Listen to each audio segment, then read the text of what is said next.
우리가 인생을 살면서 분명히 기억할 것이 하나 있습니다. 그것은 뭐냐면 내 운명을 누가 결정하냐 하는 것입니다. 사람들은 그저 세상이 또 우리가 사는 이런 상황들이 잘 되기를 기대하고 또 기다리고 있습니다. 하나님의 사람들도 그렇죠. 왜 그렇습니까? 우리 앞에 다가오는 상황을 우리가 컨트롤할 수 없으니까, 우리가 막을 수도 없고 우리가 어떻게 변화시킬 수 없다는 생각 때문에 그저 막연히 우리에게 다가오는 상황들이 좀 운이 좋았으면 좋겠다, 좋은 상황이 왔으면 좋겠다, 막연히 그런 생각들을 하는데, 이게 하나님을 믿는 사람들에게도 그런 마음이 있다는 거예요. 그런데 하나님의 자녀라고 한다면 좀 더 달라야 되지 않을까요? 우리에게 닥치는 모든 상황들, 특별히 안 좋은 상황이라 할지라도 그 상황 속에서 우리가 바라봐야 될 것은 하나님. 하나님이 이 상황 속에서도 우리와 함께 하신다. 하나님이 이 상황 속에서도 우리를 도우신다. 하나님은 우리가 맞닥뜨리는 모든 상황 속에서 그 상황을 지배하고 하나님의 자녀들이 주도권을 가지고 그 모든 것을 이끌어 가기를 원하고 계십니다. 그게 하나님의 마음이에요. 처음 인간에게 주어진 엄청난 축복, 그 축복은 바로 명령 아니었습니까? 창세기 1장 28절 말씀에 보면 하나님이 그들에게 복을 주시며 하나님이 그들에게 이르시되 생육하고 번성하여 땅에 충만하라, 땅을 정복하라, 바다의 물고기와 하늘의 새와 땅에 움직이는 모든 생물을 다스리라 하시니라, 이렇게 말씀하고 있죠. 결국은 생육하고 번성하고 충만하고 모든 것을 다스리라. 하나님은 하나님의 사람들에게 하나님께서 맡기신 모든 것들에 대해서 충분히 다스리기 원합니다.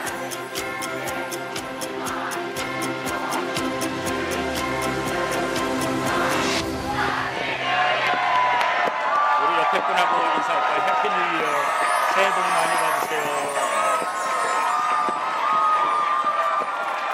야, 그렇죠? 우리 옆 사람에게 다시 한번 인사하겠습니다. 새해 복 많이 누리십시오. 우리가 2년을 함께한 사람들입니다. 그죠? 얼마나 감사해, 그죠? 하여튼 다시 한번 2022년 동안 1년 동안 열심히 살아온 여러분들 다시 한번 축복하고요. 또 이제 정말 2022년은 우리 역사 속에서 이제 완전히 다 뒤로 갔고 우리는 2023년 새해를 맞이하며 또 이렇게 첫 번째 시간에 하나님 앞에 예배할 수 있다는 것, 이거 너무 감사한 거예요. 하나님께서 우리에게 정말 원하시는 것은 우리가 이 세상의 모든 상황에 이끌려 다니며 상황의 노예가 되는 것, 시간의 노예가 되는 것, 자연의 노예가 되는 것, 세상 욕심 거기에 끌려서 세상의 노예가 되는 것, 그것이 아니라 하나님은 우리가 이 세상을 지배하는 왕처럼 살기를 원하세요. 하나님께서 첫사람에게 바로 그런 권세를 준 거 아니겠어요? 모든 것을 다스릴 수 있는 이 왕의 권세, 하나님의 자녀의 권세, 모든 것들을 다스려라, 모든 것들을 번성하게 하고 땅에 충만하게 하라. 이거 얼마나 감사하겠죠. 그런데 첫사람 아담은 하나님의 그 놀라운 복을 받았음에도 불구하고 다스려야 될 대상을 다스리지 못하고 다스려야 될 대상에게 오히려 다스림을 받는 그런 어처구니 없는 그런 일을 하게 되죠. 무엇 때문에요? 바로 죄 때문에 그런 거예요. 오늘 우리도 마찬가지예요. 우리가 하나님의 자녀로 이 땅에 살고 있으면서 이 창세기 1장 28절 이 말씀에 아멘하고 이 말씀처럼 세상을 지배하고 세상을 다스리는 그런 삶을 사는 사람이 있는가 하면 첫사람 아담처럼 내가 지배하고 내가 다스려야 될 세상, 그 상황에 오히려 지배를 당하고 끌려다니는 그런 삶을 사는 사람이 있어요. 여러분은 어느 쪽에 속하고 계십니까? 나는 내 삶의 노예입니까? 아니면 내 삶의 주인 역할로 내 삶을 즐기고 아름답게 만들어가고 있습니까? 세상을 다스려야 되는데 이 죄로 인해서 세상의 지배를 당하다 보니까 우리 인생은 굉장히 비참해진 거죠. 인생의 고통의 신음이 우리의 모든 것을 다 뒤덮어 버렸어요. 여러 가지 시련, 고난들, 실패, 질병, 슬픔, 비참함, 두려움, 무서움, 이 모든 것들이 우리를 다스리게 됩니다. 그래서 우리는 이런 일들이 다가오면 그 앞에서 꼼짝 못합니다. 그것을 이길 만한 힘도 없다고 생각하니까 자포자기하고 절망할 수밖에 없어요. 그런데 성경은 우리에게 그럼에도 불구하고 기뻐하라 그렇게 말씀하고 있어요. 왜냐하면 하나님의 자녀들, 예수 그리스도를 영접한 하나님의 자녀들은 이제 새로운 피조물이다. 새로운 인종이 되었다. 새로운 특권을 갖게 되었다.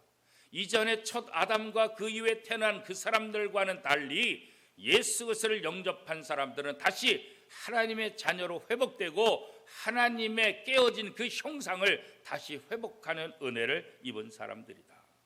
그래서 성경은 우리가 하늘에 속한 사람이다 그렇게 말하고, 세상 사람들과 다르게 하늘에 속한 사람으로서 하나님의 영광의 도구로 우리가 살 수 있기 때문에 우리 안에 여러 가지 어려움과 슬픔과 아픔이 있다 할지라도 그럼에도 불구하고 기뻐하라 그렇게 말합니다.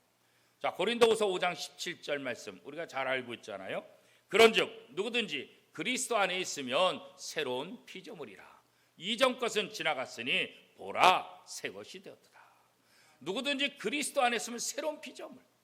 첫 아담부터 이후에 태어난 모든 사람, 상황에 지배당하고 죄의 노예의 삶을 살았던 그런 사람이 아니라 이제 우리는 그리스도를 영접함으로 새로운 피조물, 새로운 존재가 됐다.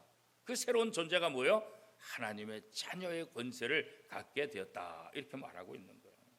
그래서 우리는 성령의 인도함을 받게 되고 하나님 자녀의 이 권세를 가지고 우리의 인생을 더 아름답고 멋지게 펼쳐나갈 수 있는 그런 힘이 주어지고 그런 특권들이 우리 속에 있게 됐다는 거죠. 그렇기 때문에 우리는 우리의 삶을 살아가면서 왜 내게 이런 시련이 오냐? 왜 나는 이렇게 운이 없냐? 왜 나는 이렇게 안 풀리냐? 되는 게 없다. 이런 소리 하지 마시기 바랍니다.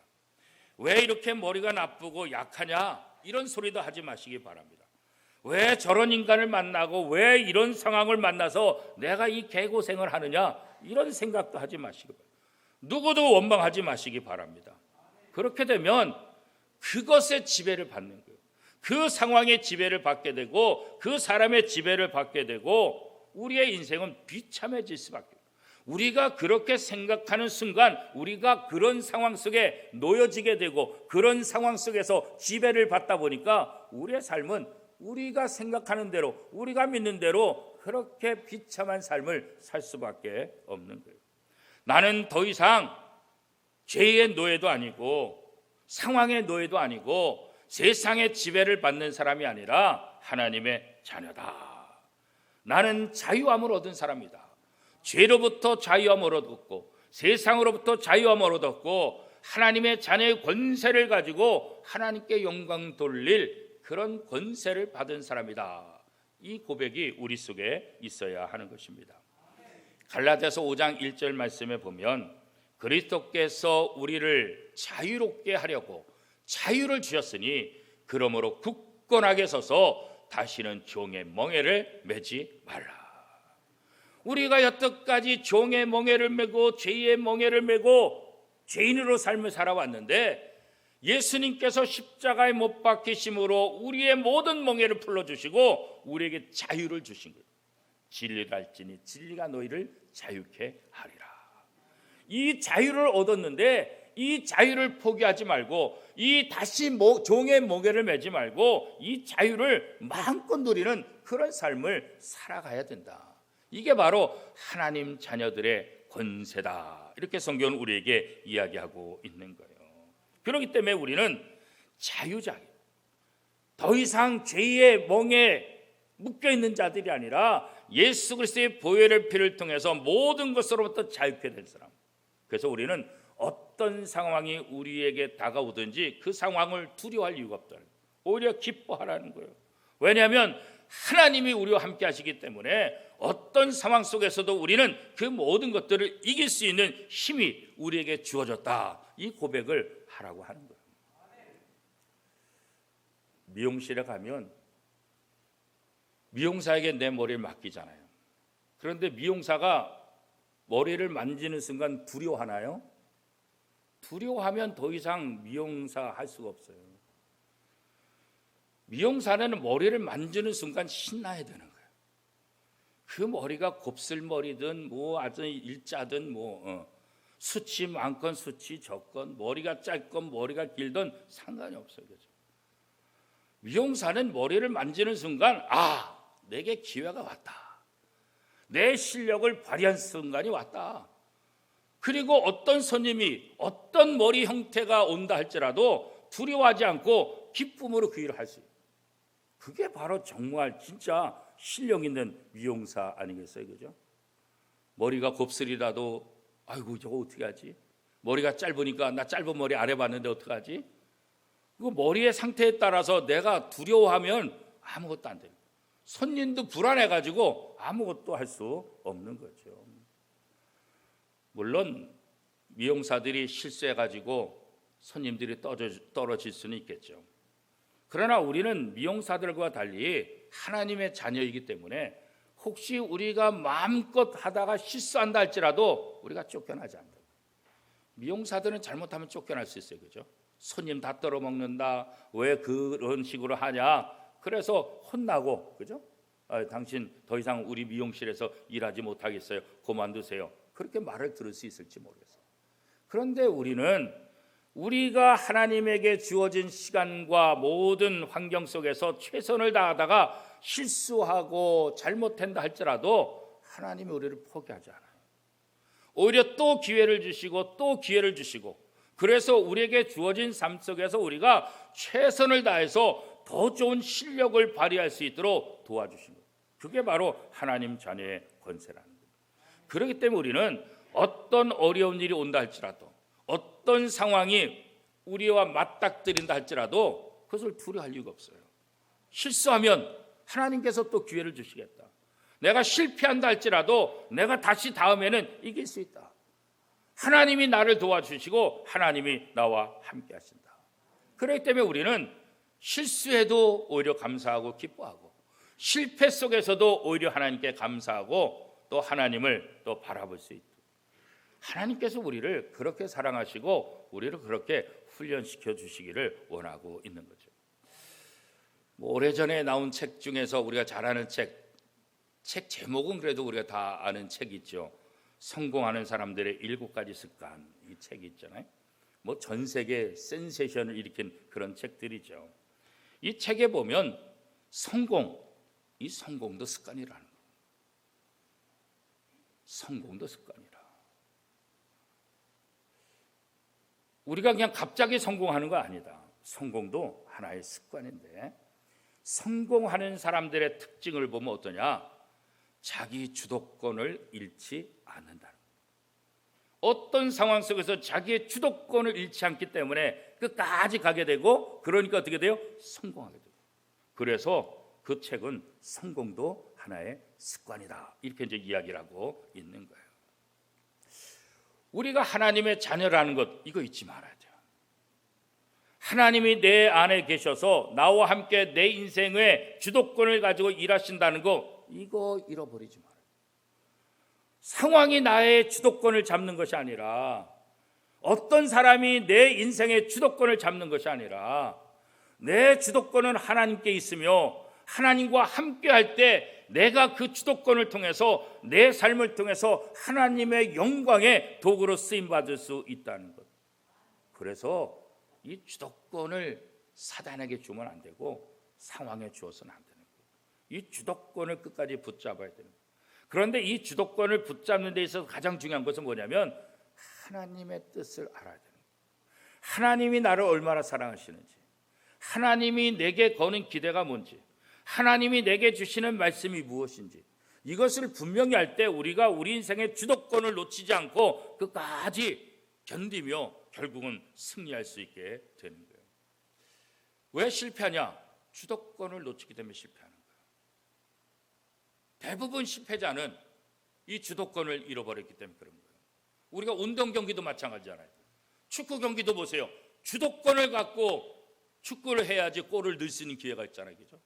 주도권을 잡지 못하면 맨날 방어만 하다가 결국은 승리할 수 없잖아요. 그죠? 주도권을 가지고 공 점유율을 가지고 상대방의 골문을 계속해서 두들겨 할 때 그때 골이 들어갈 수 있는 것 아니겠어요? 우리 인생도 마찬가지예요. 특별히 하나님의 자녀들은 이 주도권을 어떤 상황에도 빼앗기면 안 돼요. 하나님이 나와 함께 하신다는 이 사실을 믿고 이 주도권을 가지고 어떤 상황 속에서도 절망하지 않고 끝까지 달려나가요. 그게 바로 믿음이에요. 그게 바로 인내라고 성경은 이야기하고 있는 거예요. 아브라함이건 요셉이건 다윗이건 다니엘이건 모든 인물이 다 그랬어요. 이 사람들의 공통적인 특징은 뭐냐면 주도권을 놓치지 않았다는 거예요. 힘든 상황 속에서도 주도권을 잃지 않았어요. 힘들면 하나님께로 나갔어요. 하나님의 음성을 들었어요. 하나님의 말씀을 붙잡았어요. 그리고 그 하나님의 말씀을 통해서 자기 인생의 주도권을 가지고 하나님의 말씀에 순종하며 인내하며 나갔던 사람들이에요. 주도권을 잃지 않을 때 이들의 인생이 결국 어때요? 성공하는 인생이 되었다. 성경 그렇게 말하잖아요. 의로우신 하나님, 전능하신 하나님, 완전하신 하나님, 그 하나님이 지금 나와 함께 하신다. 그 하나님이 내게 말씀하셨다. 그 하나님이 내게 약속하셨다. 그 하나님이 내게 복을 주셨다. 그죠? 이 확신이 있기 때문에 어떤 상황 속에서도 주도권을 잃지 않는 거예요. 다윗도 사울이 자기를 그렇게 죽이고 자기를 망하게 하려고 하는 그 상황 속에서도 하나님이 나와 함께 하심을 믿기 때문에 주도권을 잃지 않고 끝까지 견디며 오히려 사울을 죽일 수 있는 기회에 있음에도 불구하고 자기 손으로 사울을 죽이지 않고 하나님께 모든 것을 맡기며 나가는, 결국은 모든 왕권을 되찾고 이스라엘의 가장 위대한 왕이 됐던 것을 우리가 성경을 통해서 잘 알고 있지 않습니까? 세상에서 가장 위대한 삶은 어떤 것일까? 가장 위대한 삶은 결국 뭐예요? 가장 가치 있는 삶 아니겠어요? 그런데 이 가치가 그냥 이 땅에 잠깐 있는 가치냐, 아니면 영원한 가치냐? 우리의 삶을 잠깐 있는 가치를 위해서 내 인생을 다 쏟아부을 것이냐, 아니면 영원한 가치를 위해서 내 인생을 쏟아부을 것이냐? 우리가 신앙생활을 하는 것도 마찬가지 아니겠어요? 성경은 우리에게 땅에다 보물을 쌓지 말고 하늘에 보물을 쌓으라. 영원한 가치가 어디에 있는지를 성경은 우리에게 이야기해 주고 있는 것 아니겠어요? 그렇죠? 나 자신만을 위한 삶, 그런 내 인생이 끝나면 다 끝나는 거죠. 그렇죠?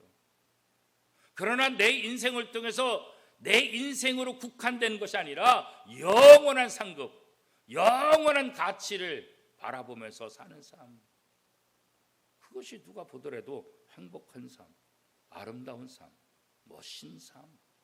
그의 인생을 바라보고 평가할 때도 야, 참 멋진 삶을 살았다. 그렇죠. 자기의 욕심을 채우기 위해서 자기만을 위한 삶을 누가 멋있는 삶이라 그러겠어요? 누가 가치 있는 삶이라 그러겠어요? 그런 면에서 구약의 선자들과 신약의 사도들의 삶이 가치 있는 삶, 영원한 가치가 있는 삶이다. 왜요? 자기 자신을 위해서 산 것이 아니라 하나님과 하나님의 나라를, 교회를 위해서 살았기 때문에 그들의 삶이 가치 있는 삶이다. 그들이 비록 순교당하고, 그들이 비록 어려움당하고, 그들이 비록 짧은 생애를 살았다 할지라도 그의 인생을 성경은 가장 가치 있는 삶으로, 가장 멋진 삶으로, 하늘의 별과 같은 존재라고 성경은 이야기하고 있는 것 아니겠어요? 그렇죠? 사도 바울이 어느 날 정말 불길하고 무서운 예언을 듣게 되죠. 그 예언은 무엇입니까? 너 예루살렘에 가면 붙잡혀.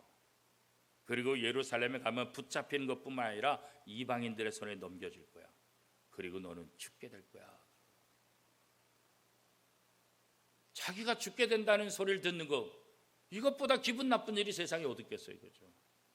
그런데 이 소리를 들은 사도 바울이 어떻게 이야기를 하는지 여러분 아십니까? 사도행전 21장 13절 말씀입니다. 여러분이 어찌하여 울어 내 마음을 상하게 하느냐? 나는 주 예수의 이름을 위하여 결박당할 뿐 아니라 예루살렘에서 죽을 것도 각오하였노라. 사도 바울이 죽을까 봐 염려하고 울면서 안 됩니다. 예루살렘에 올라가면 반드시 붙잡히게 되고 이방인의 손에 넘겨질 것이고 반드시 죽게 될 것입니다. 그러나 사도 바울은 자기의 안위와 자기의 죽음, 여기에 중요한 것이 아니라 내가 결박당하고 내가 죽는다 할지라도 나는 하나님 나라의 영원한 가치, 그 목적을 위해서 나는 달려가겠노라. 결국 이 사람들의 예언대로 예루살렘에서 붙잡히고 감옥에 갇히죠. 그러나 그 감옥에 갇히는 것을 통해서 사도 바울이 그토록 원했던 일을 이루게 되죠. 그것이 뭐예요? 내가 로마에 가서 복음을 전하리라.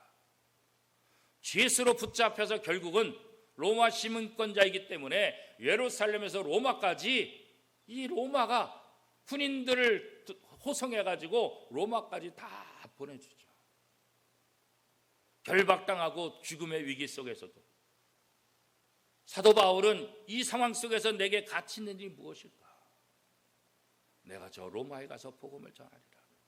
저 로마의 황제들에게, 저 로마의 권력층들에게 내가 하나님 나라 복음을 전할 것이다. 죽음을 두려워하지 않아요. 감옥에 갇히는 것 전혀 두려워하지 않죠.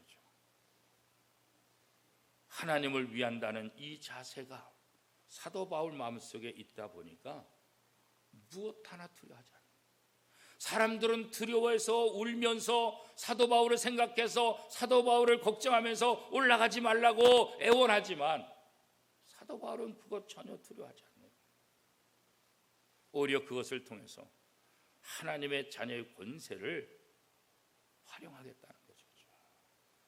우리가 하나님의 일을 한다고 한다면 교회 일 많이 하죠. 물론 교회 일이 하나님을 위한 가장 중요한 일이긴 하죠. 그러나 교회 일만 하나님의 일이냐? 그렇진 않아요, 사실. 교회 일은 직접적으로 하나님을 위한 일이긴 하지만 우리 일상에서, 학교에서, 가정에서, 세상에서, 직장에서 이 속에서도 우리는 얼마든지 하나님의 일을 감당할 수 있어요. 그렇죠? 교회만 일하고 세상에 나가서는 하나님을 위한 일이 없다? 그렇지 않아요. 그렇죠? 성경의 인물들도 보세요. 아브라함이나 요셉이나 다윗이나 다니엘이나 성전에서만 하나님의 일을 했던 사람들이 전혀 아니겠죠. 세상 속에서 자신의 삶의 자리에서 하나님의 자녀의 권세를 드러냈던 사람들이 바로 이 사람들 아니겠어요, 그렇죠? 우리는 하나님 앞에 예배드릴 대로 탁월한 하나님의 자녀의 삶을 살아야 되지만 세상에 나가서도 탁월한 하나님의 자녀의 모습을 보여줘야 한다는 거예요. 우리는 세상 속의 그리스도, 이 세상을 벗어나는 그리스도인이 아니라 우리가 예수를 영접하고 별나라로 가는 것이 아니라 우리가 예수를 영접한다 할지라도 죄 많고 허물 많고 여전히 문제가 많은 이 세상 속에서 우리가 삶을 살아갈 수밖에 없는 거예요. 그래서 우리 그리스도인들은 세상 속의 그리스도입니다. 세상을 등지고 세상과 결별한 삶을 사는 것이 아니라 이 세상 속에서 하나님의 자녀의 권세를 가지고 하나님의 자녀의 아름다운 모습을 보여주는 것. 그게 바로 아브라함이었고, 그게 바로 다윗이었고, 그게 바로 요셉이었고, 그게 바로 다니엘이었고, 그렇죠? 이방 나라 속에서도, 감옥 속에서도, 어떤 상황 속에서도 하나님의 자녀의 권세를 멋지게 보여줘서 이방인 왕으로 하여금, 이방 사람들로 하여금 하나님을 높이고 하나님을 찬양하게 했던 사람들이 바로 이 사람들 아니겠어요, 그렇죠? 우리는 이 세상에 살면서 이 세상이 우리를 힘들게 하고 이 세상이 우리에게 고난을 주고 이 세상이 우리에게 아픔을 준다 하더라도 우리는 이 세상 속에 살면서 하나님이 그곳에서도 나와 함께 하시며 하나님이 그곳에서도 나를 사용하기를 원하신다는 사실을 우리가 기억해야 돼요. 하나님의 자녀들은 세상 사람들의 목표들과 다른 목표를 갖고 있는 사람들 아니겠어요? 그렇죠? 하나님의 자녀라고 한다면 하나님의 꿈을 갖고 있는 사람들 아니겠어요? 그렇죠? 하나님께서 우리에게 주신 꿈, 말씀을 통해서 기도를 통해서 우리에게 주신 그 꿈을 펼치고 그 꿈을 이 땅에서 이루라는 거예요. 하나님은 말씀을 통해서 우리에게 말씀하시고 다양한 모습을 통해서 우리에게 꿈꾸게 하시는데 그 꿈은 뭐겠어요? 하나님과 하나님의 나라를 위한 꿈 아니겠어요? 그렇죠? 어떻게 하면 하나님과 하나님의 나라를 저 세상 사람들에게 보여줄 것인가? 어떻게 하면 하나님과 하나님의 나라를 저들에게 알리고 증거할 수 있을 것인가? 이게 가장 중요한 것 아니겠어요? 오늘 본문 사도행전 2장 17절 말씀에 보면 어떻게 말씀하고 있습니까? 너희의 자녀들은 예언할 것이요 너희의 젊은이들은 환상을 보고 너희의 늙은이들은 꿈을 꾸리라. 성령으로 충만한 사람, 예수 그리스도를 통해서 새롭게 변화된 피조물이 된 그 사람들에게 하나님께서 하나님과 하나님 나라의 꿈을 주신다는 거죠. 연약한 죄인, 연약하고 부족한 우리를 통해서 하나님이 꿈꾸게 하시고 하나님과 하나님의 나라를 이 온 세상에 증거하기를 원하고 계시다는 거죠. 바울이 그렇게 하나님의 자녀의 권세를 가지고 일을 할 수 있었던 것이 뭘까? 그에게 그 놀라운 열정이 있었던 이유가 뭘까? 그가 담대하고 두려움 없이 그렇게 일을 할 수 있었던 그런 것이 뭘까? 그건 다른 거 아니에요. 하나님의 꿈을 자신의 꿈으로 삼았기 때문에. 우리는 우리의 꿈을 하나님의 꿈이라고 우겨대잖아요. 그죠? 우린 그렇잖아요. 우리가 원하는 것을 하나님의 뜻이라고 우기잖아요. 그죠? 그러나 하나님의 사람들, 성경의 사람들은 어때요? 자기의 소원과 자기의 꿈을 우기는 자들이 아니라 하나님이 내게 주신 약속, 하나님이 내게 주신 사명, 그것이 바로 내 꿈이다. 하나님의 꿈이 내 꿈이 되는 거예요. 하나님의 꿈. 그렇기 때문에 그 꿈이 이루어지는 거예요. 그렇기 때문에 그 꿈을 꾸고 그 꿈을 이루려고 할 때 하나님이 도우시고 하나님이 함께 하신다는 거죠. 물론 그 꿈을 이루기까지 쉬운 것은 아니죠. 바울처럼 억울함 당할 수 있죠. 감옥에 갇힐 수 있죠. 다니엘처럼 사자굴에 던져질 수도 있겠죠. 여러 가지 어려운 그런 상황 속에 처할 수도 있겠죠. 그러나 그럼에도 불구하고 내 꿈이 아니라 하나님의 꿈이라는 사실을 알기 때문에 어떤 상황 속에서도 그 하나님의 꿈을 붙잡고 포기하지 않는 거예요. 그럴 때 그 꿈이 우리를 통해서 이루어지게 되는 거죠. 악한 상황, 시련, 그것이 막지 못하는 거예요. 억압, 억울함, 가난, 약함, 이런 것이 막을 수가 없어요. 하나님이 주신 꿈은 그 모든 것들을 뛰어넘는 거예요. 어떤 장애가 있다 할지라도, 어떤 방해가 있다 할지라도 하나님이 주신 꿈은 하나님께서 이루시기 때문에 그렇죠. 그래서 성도들은 자기의 꿈을 꾸는 사람이 아니라 하나님이 주신 꿈을 자기의 비전을 삼고 자기의 꿈이라고 믿고 나아가는 것, 그게 바로 하나님의 사람들이라고요. 지금 여러분 마음을 한번 들여보세요. 내 안에 무엇이 있을까요? 내 안에 하나님의 꿈이 있습니까? 내 안에 하나님의 약속의 말씀을 붙잡고 있습니까? 내 안에 세상적인 꿈, 치사한 욕심들, 그런 것으로 가득한 것이 아니라 하나님의 비전, 하나님의 사명, 하나님이 주신 그 꿈, 그것을 내 안에서 발견할 수 있어야 되지 않겠어요?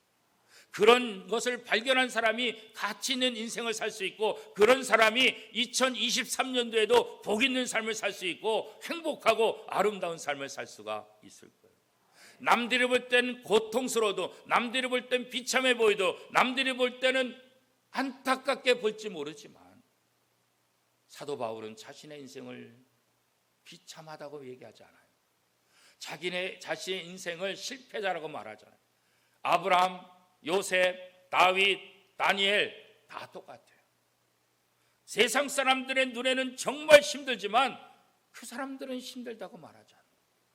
왜냐하면 그 힘든 것을 바라보는 것이 아니라 하나님께서 내게 주신 그 꿈, 그 꿈을 붙잡고 그 꿈을 실현하기 위해서, 그 꿈을 이루기 위해서 하나님을 바라보고 하나님을 의지하기 때문에 세상의 그런 장애물, 방해물 그런 것 때문에 두려워하지 않는다는 거예요. 하나님의 꿈을 붙잡고 있으면 하나님의 그 꿈이 우리를 크게 만드는 거예요. 하나님의 꿈은 하나님께서 이루시는 거예요. 내 삶을 향해서, 내 가정을 향해서, 내 직장을 향해서, 내가 섬기는 교회를 향해서 하나님은 그 꿈을 붙잡고 그 꿈을 내 삶을 통해서, 내 가정에서, 내 직장에서, 내가 섬기는 교회에서 마음껏 펼쳐가기를 원하고 계십니다. 거물은 그냥 되는 게 아니잖아요, 그죠? 참된 지도자는 꿈과 믿음을 잃지 않는 사람이에요. 참된 지도자는 사람들에게 비전을 제시하는 거예요. 그게 바로 진짜 좋은 리더예요, 그죠? 비전을 제시하고 그 비전을 통해서 소망을 갖게 하고 그 소망을 붙잡고 어떤 고난과 난관이 있다 할지라도 끝까지 달려가게 만드는 거예요, 그죠? 그게 참된 좋은 지도자 모습 아니겠어요? 그런 면에서 우리에게 하나님이 계시다는 것은 정말 감사한 거죠. 하나님이 우리 마음에 꿈을 꾸게 하시고, 하나님이 우리로 하여금 열정을 갖게 하시고, 하나님이 우리로 하여금 하나님의 약속의 말씀을 붙잡고 달려갈 수 있도록 우리를 도우신다는 것, 이것보다 더 복 있는 것이 어디 있겠어요, 그렇죠? 사랑하는 성도 여러분, 우리의 인생이 그저 나를 위한 인생이 아니라 하나님과 통합하고 하나님과 연합하는 삶이 될 수 있기를 축복합니다. 하나님이 주신 꿈을 붙잡으시기를 바랍니다. 하나님께서 나를 통해서 하나님의 꿈을 이루시기를 원한다는 사실도 다시 한번 믿으시기를 바랍니다. 그렇죠? 그렇게 함으로 2023년도를 달려간다고 한다면 우리 인생이 그저 내 꿈을 이루는 인생이 아니라 하나님의 꿈을 이루는 인생, 얼마나 멋있어요, 그렇죠? 그렇게 될 때 2023년도는 더 가치 있고 더 빛나고 더 복된 2023년이 될 줄로 믿습니다. 하나님께서 이제 우리에게 주신 선물 2023년을 통해서 하나님의 꿈을 붙잡고 하나님의 꿈을 실현하고 하나님께 영광 돌릴 저와 여러분의 삶이 될 수 있기를 축복합니다.